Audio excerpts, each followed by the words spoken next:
Good morning class. आज का हमारा टॉपिक है स्प्लाइन स्पेसिफिकेशन। और आज के लेक्चर में हम स्प्लाइन कर्व को किस किस तरह से स्पेसिफाई कर सकते हैं मैथमेटिकल टर्म में, आज हम वो पढ़ेंगे। इसके बाद हम बीजियर कर्व पढ़ेंगे, और Bezier curve is the most important topic of this unit, और एक न्यूमेरिकल हर साल इस यूनिट से आता है। तो आज का लेक्चर आप थोड़ा ध्यान से देखिएगा। स्प्लाइन कर्व की अगर स्पेसिफिकेशन की बात करें तो स्प्लाइन कर्व को स्पेसिफाई करने के तीन मेथड है हमारे पास, ठीक है। जैसे कि यहाँ कह रहा है there are three equivalent method for specifying a particular spline representation. किसी भी स्प्लाइन कर्व को मैथमेटिकली अगर हम स्पेसिफाई करना चाहें तो हमारे पास तीन तरीके हैं। जैसे पहला जो मेथड है वो कहलाता है बाउंड्री कंडीशन, दूसरा मेथड है हमारा स्टेट द मैट्रिक्स, और तीसरा मेथड हमारा ब्लेंडिंग फंक्शन। सेमेस्टर एग्जामिनेशन में कभी कभी ऐसे क्वेश्चन पूछता है, what is spline curve and give the derivation for spline curve, ठीक है। तो स्प्लाइन कर्व की डेफिनेशन और डेरिवेशंस के बारे में अगर पूछता है तो आप पहले तो स्प्लाइन कर्व को डिफाइन करेंगे क्या होता है, इससे पहले जो मैंने बता रखा है आपको, ठीक है। अगर 15 नंबर का क्वेश्चन है तो आप कॉन्टिन्यूटी भी उसमें एक्सप्लेन कर दीजिएगा, और इंटरपोलेशन और अप्रोक्सीमेशन भी एक्सप्लेन कर दीजिएगा, और साथ ही स्प्लाइन स्पेसिफिकेशन उसमें जरूर मेंशन करिएगा, क्योंकि इसी स्प्लाइन स्पेसिफिकेशन में हम बताते हैं कि किसी भी कर्व के कंट्रोल पॉइंट्स को यूज करके और उस कर्व का जो इक्वेशन है उस इक्वेशन को हम कैसे रिप्रेजेंट करते हैं वो इसमें हम पढ़ेंगे। तो सबसे पहला मेथड है हमारा बाउंड्री कंडीशन। बाउंड्री कंडीशन में बेसिकली हम क्या करते हैं, हमारे पास n+1 कंट्रोल पॉइंट्स अगर गिवन है तो उस n+1 कंट्रोल पॉइंट के जो इंड पॉइंट्स हैं, यानी फर्स्ट पॉइंट और लास्ट पॉइंट, इन दोनों पॉइंट्स को हम सेलेक्ट करते हैं। मींस हम u=0 वाला पॉइंट चूज करते हैं, u=1 वाला पॉइंट चूज करते हैं। u=0 का मतलब स्टार्टिंग पॉइंट और u=1 का मतलब लास्ट पॉइंट। इन दोनों पॉइंट को चूज करते हैं और इन दोनों पॉइंट्स के फर्स्ट डेरिवेटिव निकालते हैं। तो अगर हमने दिए हुए n+1 कंट्रोल पॉइंट्स में से इंड पॉइंट्स को लेकर के उनका फर्स्ट डेरिवेटिव अगर हमने निकाल लिया है तो हम जानते हैं किसी भी गिवन कर्व PT, मैं हर जगह नॉर्मली टी टर्म यूज करता हूँ पैरामीट्रिक वेरिएबल के लिए, टी यूज करता हूँ। आपको ज्यादातर जगह यू दिखेगा तो आप टी यूज करिए चाहे यू यूज करिए, आपके कंफर्टेबल के ऊपर है। तो कहीं कहीं मैंने टी यूज किया है और एग्जांपल्स में मैंने यू यूज किया है, तो उसके लिए कंफ्यूज होने की जरूरत नहीं है। तो अगर मैं यहाँ एक कर्व यूज ले रहा हूँ, अगर एक स्प्लाइन कर्व ले रहा हूँ और उस स्प्लाइन कर्व को मैं पीटी से रिप्रेजेंट कर रहा हूँ, तो उस स्प्लाइन कर्व को अगर वो स्प्लाइन कर्व अगर वो spline curve X Y plane में है तब तो मैं सिर्फ एक्स टी और वाई टी के थ्रू उस कर्व को डिफाइन कर सकता हूँ। लेकिन अगर वो स्प्लाइन कर्व एक्स वाई में नहीं, एक्स वाई प्लेन में नहीं है, वाई जेड प्लेन में नहीं है, ना तो एक्स जेड प्लेन में है, वो 3D स्पेस में अगर वो स्प्लाइन कर्व है तो उस स्प्लाइन कर्व को रिप्रेजेंट करने के लिए हमें एक एक्स टी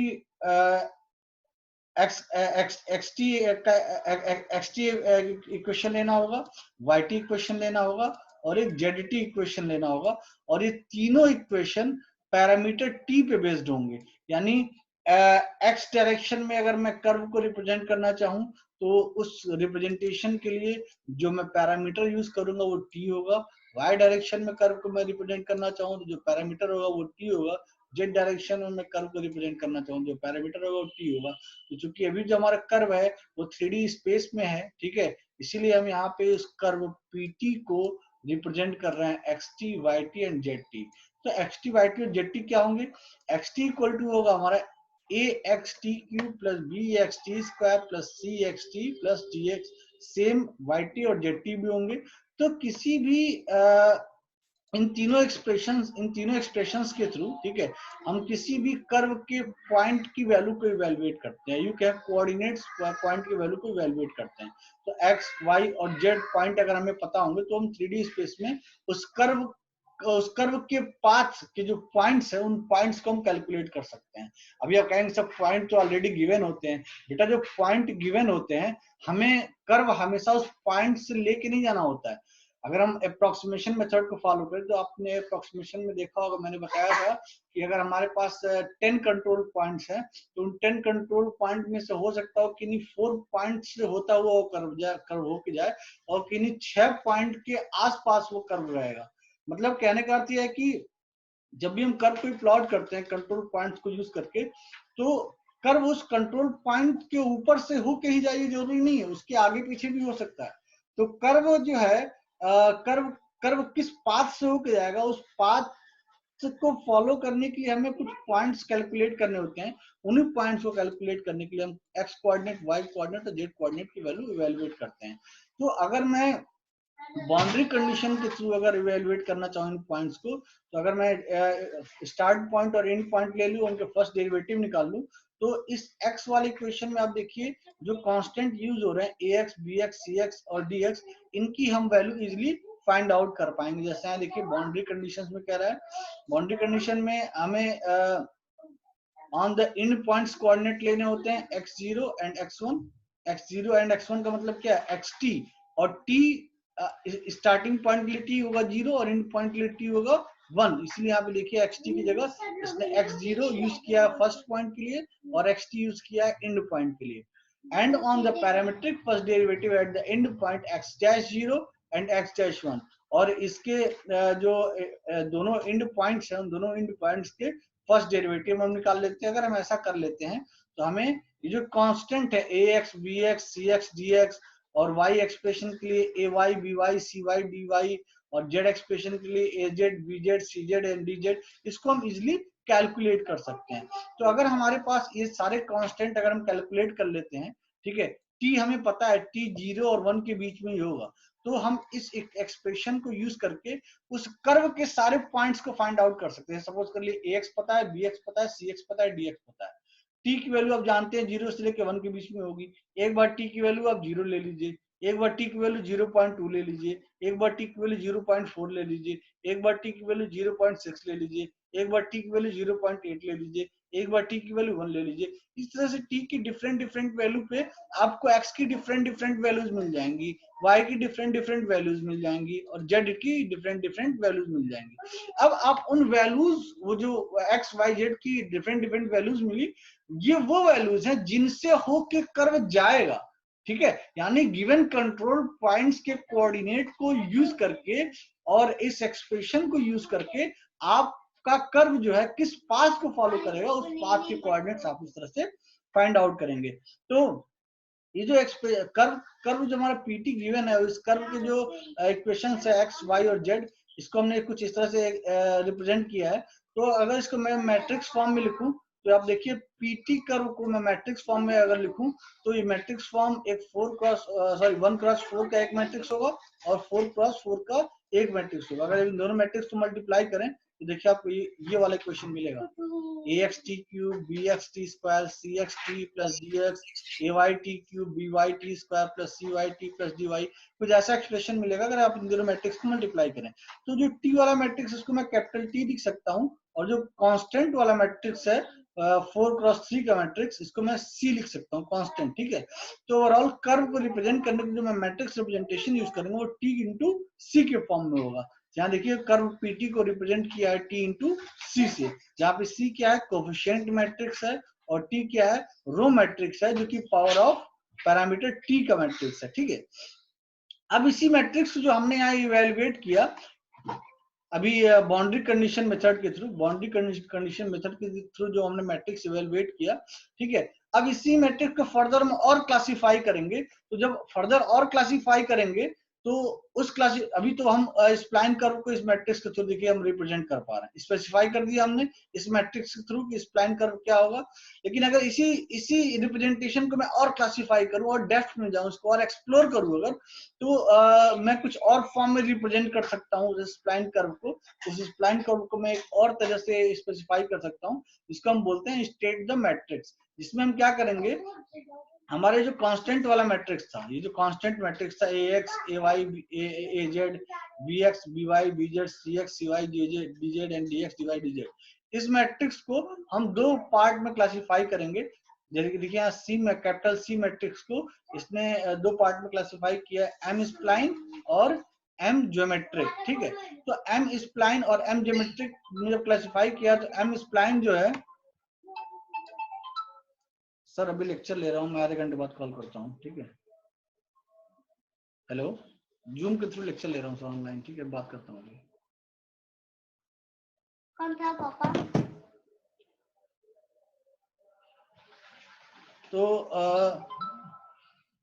तो हमने कांस्टेंट मैट्रिक्स दो पार्ट में क्लासिफाई किया, एम स्प्लाइन और एम ज्योमेट्रिक, ठीक है।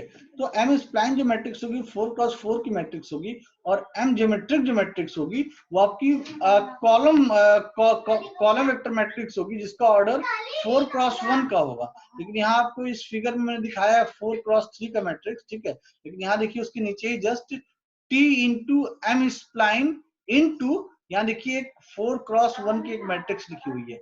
यहाँ पे 4x1 किस लिए दिख रही है, क्योंकि हम यहाँ सिर्फ x कोऑर्डिनेट के लिए ले रहे हैं, ठीक है। जब y कोऑर्डिनेट के लिए लेंगे तो फिर यहाँ ये p0 p1 p2 p3 की वैल्यू चेंज हो जाएगी। z कोऑर्डिनेट के लिए लेंगे तो p0 p1 p2 p3 की वैल्यू चेंज हो जाएगी। अभी हमने यहाँ जो ऊपर वाली मैट्रिक्स में आपको 4x3 की p वाली मैट्रिक्स दिख रही है, इसको कंट्रोल पॉइंट और कंट्रोल वेक्टर मैट्रिक्स भी कहते हैं। इस मैट्रिक्स को में हमने x y और z तीनों के लिए एक साथ ले लिया है, इसलिए आपको 4x3 की मैट्रिक्स दिख रही है, ठीक है। तो इस तरह से हम कांस्टेंट मैट्रिक्स को क्लासिफाई करके एम स्प्लाइन और एम ज्योमेट्रिक मैट्रिक्स में तोड़ देते हैं, और फिर हमारा जो एक्सप्रेशन बनता है वो P इक्वल टू हमारा जो एक्सप्रेशन बनता है P equal to T into M spline into P0 P1 P2 P3 की एक मैट्रिक्स बन जाती है, इसको हम एम ज्योमेट्रिक मैट्रिक्स भी कहते हैं। तो जो हमारा पीटी कर्व का एक्सप्रेशन होगा वो अब कुछ इस तरह से हो जाएगा, T into M spline into M geometric, जैसा कि आपको यहाँ दिख रहा है। xt के लिए हो जाएगा T into M spline into M geometric, ऐसी yt के लिए हो जाएगा, ऐसी zt के लिए हो जाएगा। लेकिन xt yt और zt को कंबाइंड अगर यूज करेंगे तो क्या होगा, हमारा pt होगा, ठीक है। तो pt इक्वल टू क्या आ जाएगा, T into M spline into M geometric. ये हमारा दूसरा मेथड हो गया स्टेट द मैट्रिक्स, जिसके थ्रू हम किसी भी स्प्लाइन कर्व को स्पेसिफाई कर सकते हैं। तीसरा और लास्ट और सबसे इंपॉर्टेंट जो रिप्रेजेंटेशन है, स्पेसिफिकेशन है स्प्लाइन का, वो है ब्लेंडिंग फंक्शन। जब हम ब्लेंडिंग फंक्शन के थ्रू किसी स्प्लाइन कर्व को रिप्रेजेंट करते हैं तो हम किसी कर्व qt को कुछ इस तरह से रिप्रेजेंट करते हैं, qt इक्वल टू सिग्मा। देखिए अगर हमारा कंट्रोल पॉइंट 4 गिवन है, कंट्रोल पॉइंट 4 गिवन है, तो उसकी जो डिग्री होगी एक्सप्रेशन की इक्वेशन की वो 3 होगी, ठीक है। तो यहाँ पे देखिए k इक्वल टू 0 to 3 हमने लिया है, ठीक है। तो यहाँ पे जो BKU है, जो BKU है ये हमारा ब्लेंडिंग फंक्शन है। BKU क्या है, ब्लेंडिंग फंक्शन है। और PK क्या है, PK हमारा पॉइंट को रिप्रेजेंट कर रहा है। PK क्या है, हमारा उस पॉइंट को रिप्रेजेंट कर रहा है जिसके थ्रू होके हमारा कर्व मूव करेगा, ठीक है। या यू कह लें PK हमारा उस कंट्रोल पॉइंट को रिप्रेजेंट कर रहा है जो अभी क्वेश्चन में गिवन है। PK हमारा क्या कंट्रोल पॉइंट को रिप्रेजेंट कर रहा है, और BK क्या हमारा ब्लेंडिंग फंक्शन है। तो ये सबसे इंपॉर्टेंट अप्रोच होता है किसी भी स्प्लाइन कर्व को रिप्रेजेंट करने का, जिसमें ब्लेंडिंग फंक्शन यूज करते हैं। और फिर स्प्लाइन कर्व को हम कुछ इस तरह से रिप्रेजेंट करते हैं, qt equal to sigma k equal to 0 to n। 0 to n हम तब लेते हैं जब हम ये कहते हैं कि हमारे पास जो नंबर ऑफ कंट्रोल पॉइंट्स है वो n+1 है। कंट्रोल पॉइंट्स n+1 है, मतलब उस कर्व को एक्सप्रेस करने के लिए पॉलिनोमियल एक्सप्रेशन होगा, उसकी डिग्री n होगी। तो इसीलिए यहाँ पे 4 पॉइंट्स गिवन है। तो जो ये 4 पॉइंट जो गिवन है, तो k का जो इटरेशन चल रहा है वो 0 to 3 है, ठीक है। 4 टाइम चल रहा है, यानी डिग्री कितनी होगी इसकी, 3 होगी। तो k जो होगा वो 0 to n है, यानी यहाँ पे हम cubic polynomial parametric expression use कर रहे हैं, ठीक है, किसी कर्व को डिफाइन करने के लिए। और उस कर्व की डिग्री कितनी है, उस इक्वेशन की उस कर्व के इक्वेशन की डिग्री कितनी है, 3 डिग्री है, ठीक है। इसलिए यहाँ पे k इक्वल टू 0 to 3 है, जहाँ पे bk क्या है, हमारा ब्लेंडिंग फंक्शन है, और pk क्या है, उस कंट्रोल पॉइंट को रिप्रेजेंट कर रहा है, ठीक है। तो इन तीन अप्रोच के थ्रू हम किसी भी स्प्लाइन कर्व को स्पेसिफाई कर सकते हैं। अब मूव करते हैं नेक्स्ट पॉइंट की ओर, जो हमारा बीजियर कर्व। बीजियर कर्व को बेसिकली हम कहते हैं बीजियर स्प्लाइन कर्व। स्प्लाइन कर्व जो अभी आपने पढ़ा, स्प्लाइन कर्व को हम कई तरह से बना सकते हैं, कई अप्रोच होते हैं। हमारा बीजियर कर्व अप्रोच भी है, बी स्प्लाइन कर्व भी है, बहुत सारे अप्रोचेज हैं। जो सबसे इंपॉर्टेंट है वो हमारा बीजियर है और बी स्प्लाइन है। तो आज हम बीजियर पढ़ेंगे। देखिए बीजियर में कह रहा है The key to create curve is this way, is how we match the end of one curve to the start of the next. Normally हमने क्या बताया था आपको कि हम piecewise polynomial expression use करते हैं कई सारे एक बड़े से कर्व को रिप्रेजेंट करने के लिए। तो बड़े से कर्व को कई सारे छोटे छोटे टुकड़ों में तोड़ रहे हैं, तो उन टुकड़ों को अगर बड़े से कर्व में रिप्रेजेंट करना तो हम ये देखना वो जो दो कर्व के जो दो पार्ट हैं, उन दो पार्ट को हम जब जोड़ रहे हैं, दोनों इंड पॉइंट्स को जोड़ रहे हैं, यानी पहले कर्व का लास्ट इंड पॉइंट और दूसरे कर्व का फर्स्ट स्टार्ट पॉइंट जो है, उनको जब जोड़ेंगे तो वो किस तरह से जुड़ रहे हैं एक दूसरे से, ये बहुत इंपॉर्टेंट फैक्टर है स्प्लाइन कर्व में। तो बीजियर कर्व में इसको करते समय हम क्या ध्यान में रखते हैं, it is not acceptable to match just the end point. हम सिर्फ ये फोकस नहीं करते हैं कि वो एक दूसरे से जुड़े हुए हों, we must match gradients as well. हम उनके ज्वाइंट पॉइंट के झुकाव पे भी ध्यान देते हैं, उसके फ्लो पे भी ध्यान देते हैं, उसकी स्मूथनेस पे भी ध्यान देते हैं, उसमें कितनी स्मूथनेस एग्जिस्ट कर रही है। Defining curves by the point through which they passes does not lead itself very well to patching. Bezier curves are defined using 4 control points.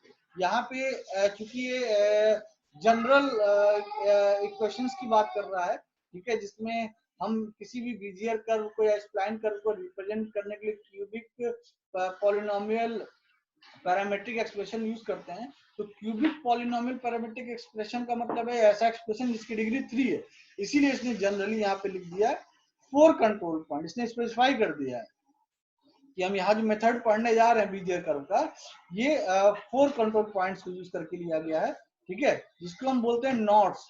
उन कंट्रोल पॉइंट्स को हम क्या बोलते हैं, नॉट्स, ठीक है। टू ऑफ दीज आर, उन control point में से 2 पॉइंट जो होते हैं हमारे एंड पॉइंट होते हैं, जो कि फर्स्ट पॉइंट है और लास्ट पॉइंट है, while others to effectively define the gradients at the end point। अगर हमने 4 पॉइंट ले रखे हैं अपने कर्व को डिफाइन करने के लिए, बीजियर कर्व को डिफाइन करने के लिए, उसमें 2 पॉइंट है जो एंड पॉइंट है, उस एंड पॉइंट को तो हम यूज करेंगे अपने कर्व के पाथ में, लेकिन जो बचे हुए 2 पॉइंट हैं, उन बचे हुए 2 पॉइंट को हम इस तरह से यूज करेंगे ये जानने के लिए कि हमारे कर्व का जो झुकाव होगा, हमारे कर्व किस तरह से स्मूथनेस को रिप्रेजेंट करेगा, ये आइडेंटिफाई करने के लिए हम उन रिमेनिंग 2 पॉइंट्स को यूज करेंगे, जिससे हो के कर्व नहीं जाएगा, लेकिन कर्व अपने झुकाव को, अपने स्मूथनेस को उन 2 पॉइंट्स की मदद से डिफाइन करेगा, ठीक है। तो यहाँ पे देखिए, करे suppose we are given n+1 control points. अगर हमें क्वेश्चन में n+1 कंट्रोल पॉइंट दिया हुआ है, इसका मतलब उस कर्व को बनाने के लिए जो एक्सप्रेशन यूज करेंगे उसकी डिग्री हमारी n होगी।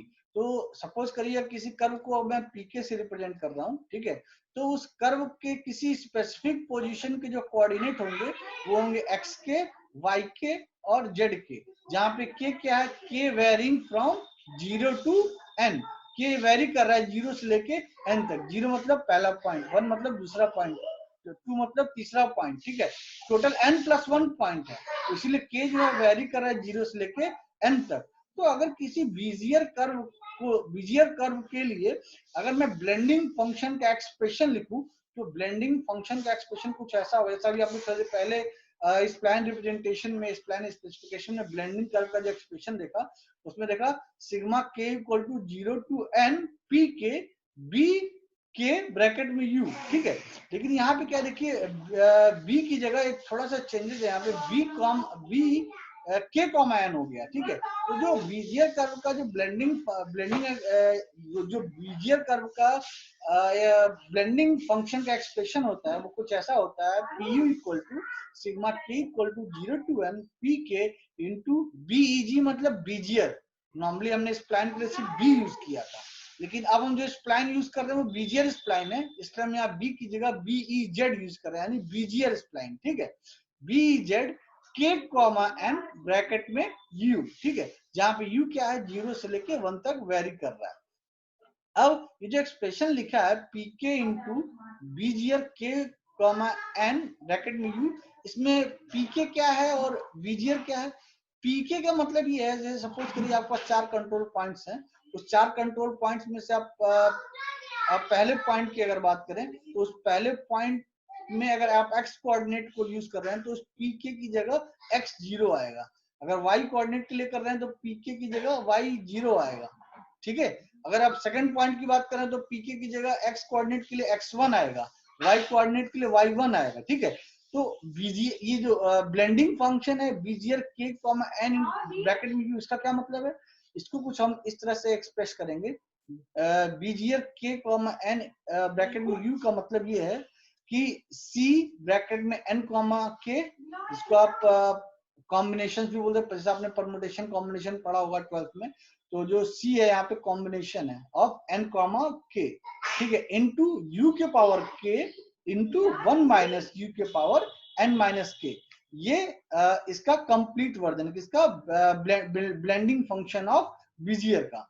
तो और जहां पे सी क्या है हमारा, सी फैक्टोरियल एन अपॉन फैक्टोरियल के इंटू फैक्टोरियल एन माइनस के। तो अगर मैं इस फंक्शन सॉरी इस कर्व के इक्वेशन पी यू को अगर मैं एक्सप्रेस करूं तो पी यू कुछ इस तरह से होगा, पी यू जो होगा वो एक्स यू के टर्म में होगा, वाई यू के टर्म में होगा और जेड यू के टर्म में होगा। जहाँ पे एक्स यू क्या है, जहाँ पे आपने पीके लिखा था, देखिए यहाँ पे पीके की जगह एक्स के आ गया, जहाँ आपने पीके लिखा था पीके की जगह वाई के आ गया, जेड के वाई के लिए जब कर रहे हैं, और पीके की जगह जेड के आ गया जब हम जेड के लिए निकाल रहे हैं, ठीक है।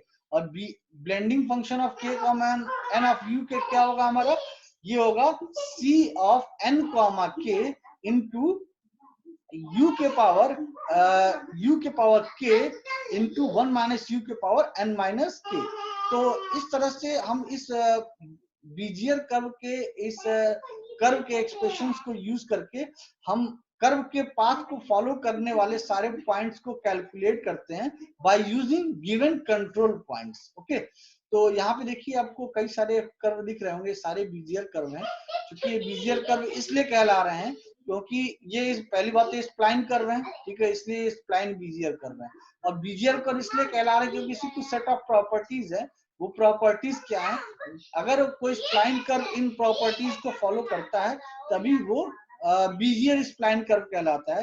इसमें पहली प्रॉपर्टी क्या है, they generally follow the shape of control polygon which consists of the segment joining the control points। ये क्या करते हैं, जनरली जो हमारा कंट्रोल पॉलीगन आ रहा है, जैसे कि सपोज करिए अगर हमने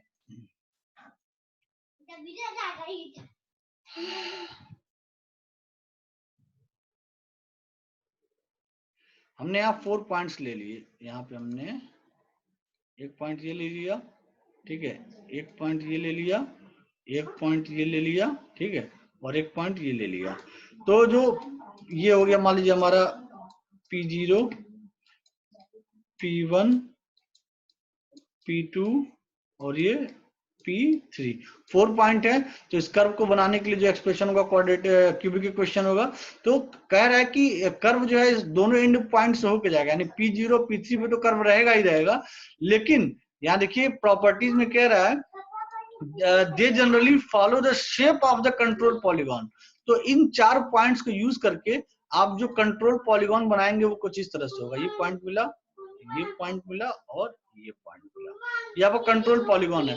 कहने का मतलब ये है कर्व जब बनाएंगे हम स्प्लाइन बीजियर कर्व जब बनाएंगे तो उस बीजियर कर्व में P0 और P3 पॉइंट ये दोनों तो कंसीडर होंगे, यानी कर्व P0 से स्टार्ट होगा और इस पॉलीगॉन को फॉलो करेगा। मतलब देखिए पॉलीगॉन जैसे जैसे मुड़ रहा है वैसे वैसे कर्व भी क्या हो रहा है, मुड़ रहा है और ये जाके P0 पॉइंट पे जाके मीट कर गया।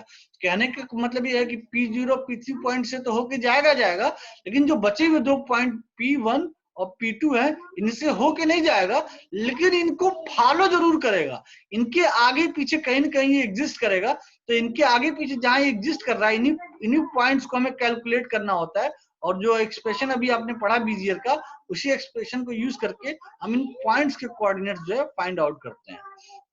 सेकंड में कह रहा है they always pass through the first and last control point. जैसा कि मैंने अभी बताया हमेशा पहले और आखिरी पॉइंट से होके जाएगा ही जाएगा। They are contain in the convex hull of their defined control point. Convex hull मैंने आपको लास्ट टाइम बताया था कि चारों पॉइंट पर एक रबड़ बैंड से चारों पॉइंट को जोड़ दीजिए तो जो आपको एरिया दिखेगा वो एरिया कॉन्वेक्स हल कहलाता है। तो देखिए कर्व जो है इस कॉन्वेक्स हल के अंदर ही एग्जिस्ट कर रहा है, ठीक है। नेक्स्ट पॉइंट कह रहा है the degree of polynomial defined the curve segment is 1 less than the number of defined polygon point. जितने आपने कंट्रोल पॉइंट ले रखे हैं उसमें, जैसे सपोज करिए इस वाले एग्जांपल में जो मैंने आपको ड्रॉ करके दिखाया उसमें 4 कंट्रोल पॉइंट्स हैं, तो इस 4 कंट्रोल पॉइंट को यूज करके जो हम कर्व प्लॉट करेंगे उसका जो पॉलिनोमियल एक्सप्रेशन होगा उसकी डिग्री कितनी होगी, 3 होगी। नेक्स्ट प्रॉपर्टी कह रहा है Bezier curve generally follow the shape of the defined polygon. जो हमने पॉलीगॉन डिफाइंड किया उसके शेप को फॉलो करता है।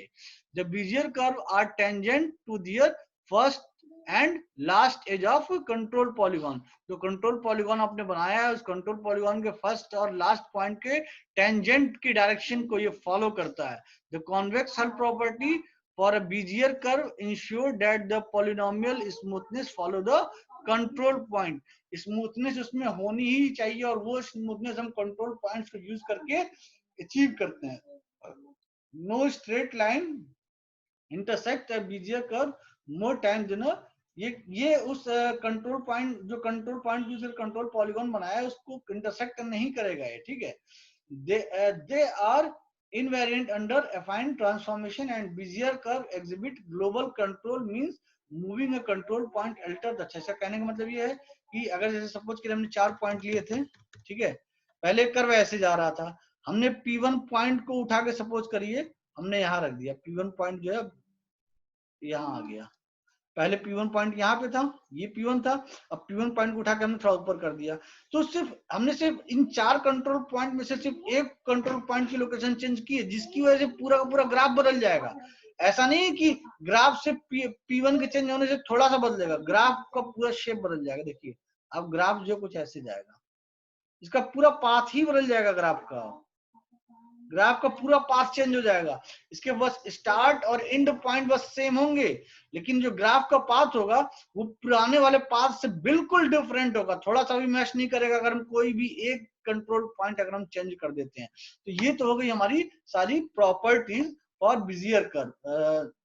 तो जो भी स्प्लाइन कर्व इन प्रॉपर्टीज को फॉलो करता है वो स्प्लाइन कर्व बीजियर कर्व कहलाता है। और उस बीजियर कर्व को ड्रॉ करने के लिए, यानी उस बीजियर कर्व को जब हम प्लॉट करेंगे तो उसके जो प्लॉट करते समय जो जिस पॉइंट से बीजियर कर्व जाएगा वो वो वो वो पॉइंट तो सारे कंट्रोल पॉइंट होंगे नहीं, सिर्फ 2 ही कंट्रोल पॉइंट होंगे, स्टार्ट और एंड वाला।